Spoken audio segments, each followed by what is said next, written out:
Well, basically, Smallz, Mr. Magma 2, well, it's a prequel to Mr. Magma, or sequel, should I say, to Mr. Magma, the original. Mr. Magma comes from, when you think of magma, what you think of? You think of lava, hot shit, right? So, you know, my homie back in the day when I was in Philly, he was like, yo, Zeke, my nigga, I used to go by Zeke P. He's like, yo, Zeke, you spitting that hot shit, you spitting that magma, you feel me, that lava. I'm like, yeah, magma. That kind of do ring a bell to it. Like, you got a little catch, like Mr. Magma. You know what I'm saying? A lot of little, you know, the Jones back in the day, they try to, you know, have it, make it be a play on word like Mr. Magnum or some shit like that. Cause I used to say that in the bars too. Like, I was just giving heavy bars. Like, that's how Philly artists do. Like, you could do your research on Google. But I'm a Virginia artist all the way. But that's how I got the title Mr. Magma. I just came with it, kept running with it. Well, the artwork is it's like a depiction of me on a chair, on a crown, on the king crown, simply because, you know, I feel like I'm the king where I'm at. I feel like nobody's in my lane, nobody's really fucking with me, to be frank with you. I mean, I represent Northern Virginia by way of uptown Philadelphia. You know what I'm saying? I got that VA to PA movement on lockdown. Whenever you say VA to PA, you think of Zeke Pablo, Zeke P. You know what I mean? I got homies in Pittsburgh, like, they all know about me. Philly, of course, Virginia, 757, VA Beach, Richmond. So it's like, yeah, I'm basically stating that shit. Like, ain't nobody fucking with me. I'm in the crown's chair right now. You know what I'm saying? Then I also put R.P. Don. That's my pop. He passed away when I was 17. So that really, like, he really, for real, like, he really inspired me to do this. Like, I wouldn't even be doing none of this shit if it wasn't for, you know, my pops above, you know, who passed away. He kind of like, ever since he died, because that was like my best friend, like, music kind of took over. That was like my, you know, my medicine to recuperate from just everyday stresses, you know what I mean, life, you know what I mean, in general. And then him dying. So I put R.P. Don, Free AJ, that's my cousin, he locked down, Free AJ, you know what I'm saying? And actually, it started out as a mixtape. I just threw it out. Me and DJ Victorious linked up sometime last year, and we dropped the mixtape. Mixtape did what it did. You know, I had a couple hot singles on there. It is what it is. It is what it is. Better known as It Is What It Is. Bubbling right now, crazy. Had a track with Young Mo called Clock In, and I had a track called Dream. I got a dream like Martin Luther King. So I got them singles on there. I just really threw it out, and then I re-released it as an album just to monetize, you know what I mean? At the end of the day, it's about making money in this. If you ain't making money off of it, like, it's not really a career, you understand what I'm saying? So I was like, let me just, you know, take my little buzz and, you know, my little fan base I do have and monetize it. Why not? And then make it bigger and bigger as I go, you know what I mean? Honestly, I didn't want to give everybody, I didn't want to oversaturate myself. I just gave, you know, a couple records to appeal to different markets, you know, different types of people. You know, I got a street record, you know what I'm saying? It is what it is, turn up for the strip clubs, shit like that. You know what I mean? I got a sentimental record, you know, Clock In, where I'm talking about, you know, my pops and my mother being on, you know, drugs and shit like that. That's a whole nother story. You feel me? Like, I got records for every scenario, every situation. So I just wanted to, you know, put out the right amount of music for the right type of people, connect to the right people, and get it popping. The track list, actually, I put it together alongside my manager, Johnny, from Uptown. You know, he was telling me, you know, yo, man, that first record, first song on that motherfucker need to be Mr. Magma, It Is What It Is. You know, it is what it is. Like, that's like my biggest single right now. Like it's going kind of crazy. Like, motherfuckers fucking with it. Like, it's definitely doing numbers niggas from my town ain't never really did, you hear me? And it's only gonna get crazier, you feel me, as I progress in the game. So it's like, you know, he said it is what it is, definitely need to be number one. And as far as everything that followed, you know, just banger after banger after banger. But that's why I started it like that. Me and Johnny put the track list together, total. As far as the sequence of the, you know, the flow of the album, well, you know, the first record, I'm more so just turning up and having fun, you know what I'm saying? It is what it is. You know, I put a play on it called It Is What It Is. You know, my nigga from down here in Atlanta, he actually like put me on to the whole idea of it. He just never executed it. So I just said, fuck it, I'm gonna do it. Did that, and you know, we just turned up. Like, so the first few records of the whole album, it's more so like dedicated to the trap, dedicated to the turn up the bitches. Then as I progress through the album, I'm actually getting back in my Philly bag, and I'm talking sentimental. I'm talking about, you know, my past, you know, my mother being on drugs, my father passing away when I was 17, you know, getting shot, you know, shot at, stabbed, shit like that, like actually opening up and more so approaching the hip hop, you know, the hip hop style. Like I'm actually like rapping, you feel me, as opposed to just, you know, turning up with a dope ass beat. So that's how the album, you know, that's the whole dynamic of the album. I mean, as far as like the first record that I really, you know, that really stands out to me on the whole project, it definitely have to be Clocking. You know what I'm saying? Like that's more so the record not many people really tune into.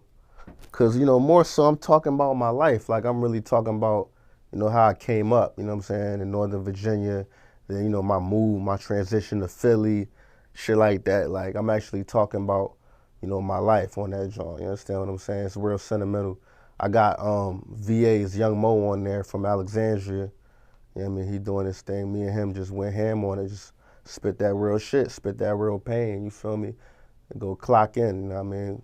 Stop and they watch while we clock in. We clock out, working every day, grinding nonstop, you know what I mean? Just going in, like spitting that real rap, that real pain shit. So that's still definitely the one that stands out the most. That's actually the record that got the first, that was the first time I heard myself on the radio with that record actually. So that definitely was a standout record to me. Another record, you know, definitely, you know, we got to get into It Is What It Is, or It Is What It Is, you know, to be grammarly correct. You know what I'm saying? That's just the record that really, um, I would say that's the record that probably got me here. You know, it's, you know, where I'm at in my career. Like, I got a lot of money off that song. You know, got a lot of clout, got a lot of recognition. Industry connects off that one record. And like I said, it is what it is. Like, it's funny because, you know, it's like a down south type record, and I'm a northern. I'm a northern artist, so it's like a lot of motherfuckers be confused when they see me talking about it is what it is. You know what I mean? But it's like my nigga from Atlanta, cause I've been fucking with Atlanta. You understand what I'm saying? Like, you know, the nigga designer say he got bras in Atlanta. I really got bras in Atlanta. I've been out here. My boy DJ, he actually came up with the idea, but he never wanted to execute it because he thought it'd be like silly or dumb. I'm like, nigga, half the songs on the motherfucking radio silly and dumb, boy. Like, you better just do that shit. He never wanted to do it, so I said, you know what? Fuck it. It is what it is. Like, I did it my damn self. It was an accident. I didn't even mean to do it. Ended up doing it. You know what I mean? SM, shout out SM from Beat Mechanic. He sent me the beat. I said, yeah, I got to do this. So went in the booth, murdered that shit. That whole joint was off the top too. Like niggas think like I wrote that shit because it was so successful or whatnot, but that was all off the brain, like on my pop grave, man, for real. But that's definitely a standout record to me as well. As far as another record, I probably have to say Dream. I got a dream, kind of like Martin Luther King. You know, me and Young Money Yarn from Norfolk, VA, we did that, put it on the mixtape. VA, you know, they reacted to it, they fuck with it crazy. Then I re-released it, solo version. Like that's what I plan on doing with most of my songs that was on the mixtape. I'm just re-releasing them and monetizing them on iTunes and all that, getting all that bread. But that was definitely a record that stood out to me too, cause it's just like the beat, my nigga. Like I really jumped in on my Philly bag, like spitting that shit, like with that flow and all that. Like, you know what I'm saying? Like I used to study Meek Millie when he was coming up and shit like that in North Philly. And everybody was on their DVD era shit rapping with bars. That's what Dream does. Like if you go listen to the record, and that's another joint that's about to pop too. Like niggas low key sleeping on that. That joint coming up too. We gonna do a video for that too. But yeah, that's definitely another one. Yeah, I mean, Dream like Martin Luther King.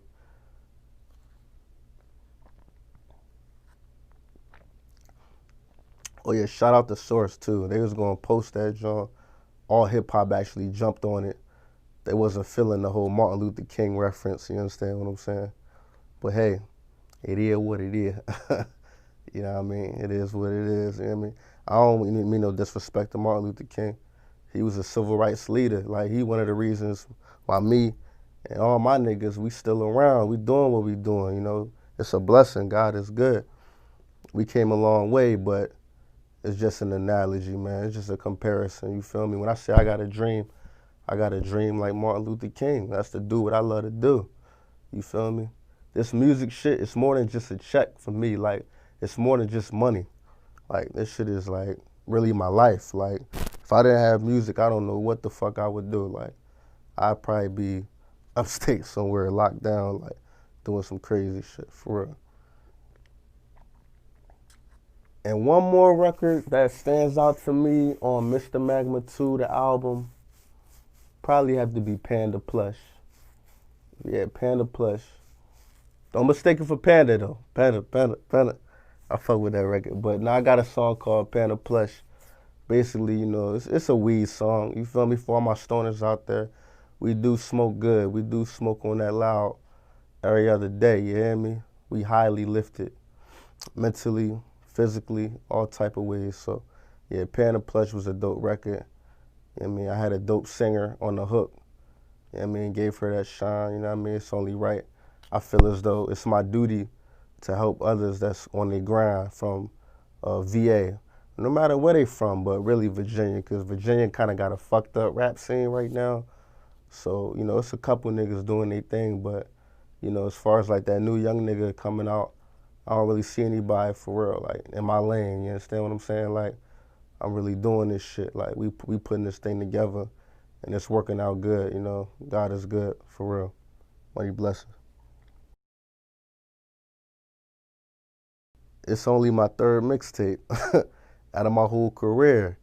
Like, I've been actually rapping since a young boy, like probably 17, 18, battling, but I never really took it serious. I just recently started taking this rap shit serious, like 2 years ago. Like, you know, as far as like putting actual budgets into dope videos and releasing them and, you know what I mean, traveling with it. You got to travel with this music, you understand me?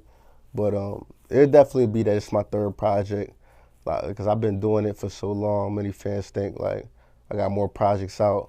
It's only my third, but I got many more to come though. Understand what I'm saying? I'm just really banging out these dope records, you know, really learning how to formulate a song properly and shit like that. But I'm definitely like, you know, feeling the success of one of my records. And we about to drop another record too called Spider-Man. Be on the lookout for that. That joint going crazy in the clubs as well. So yeah, you already know, man. 7-0 Trey, Zeke Pablo. You know what I'm saying? We out here with DJ Smallz, you feel me? Mista Magma 2, that's the new wave. Mista Magma 3 coming soon. And Mr. Who 2 coming soon. You know what I'm saying? First mixtape was Mista Magma. Second was Mr. Who, just to let niggas know who I am. Third was Mista Magma 2. And that's the one I released. And it's just a blessing, man. Like, we already getting ROIs on this joint. It's the third mixtape, you feel me? But it says I actually put in work with this shit. I actually been putting in work, man. Like, I was really that nigga. You know, you go to New York, Smalls, and, you know, you see niggas selling their CDs and shit like that. Like, yo, boom, boom, boom, $5. You know, they try to get 10. If they can't get 10, they be like 5. They can't get 5. They try to get whatever they can get, you feel me?